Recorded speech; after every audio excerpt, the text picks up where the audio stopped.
Hello everyone, in this video, I will show you how to fix the YouTube something went wrong.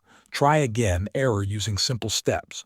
First, check your internet connection. Sometimes this error happens because the network is unstable. Turn on airplane mode on your phone, wait about 30 seconds, then turn it off again. This refreshes your connection and can fix small network issues. If the problem continues, try switching your internet.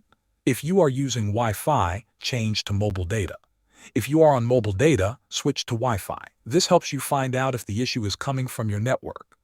Next, clear the YouTube app cache. Go to your phone settings, then open Apps or App Management. Find YouTube in the list and tap on it. Go to Storage, then tap Clear Cache. This removes temporary files that may be causing the error. If it still does not work, you can tap Clear Data, but keep in mind this will reset app settings and remove downloads inside the app. If nothing changes, make sure your YouTube app is updated. Open the Google Play Store or Apple App Store and check for updates. Install any available update.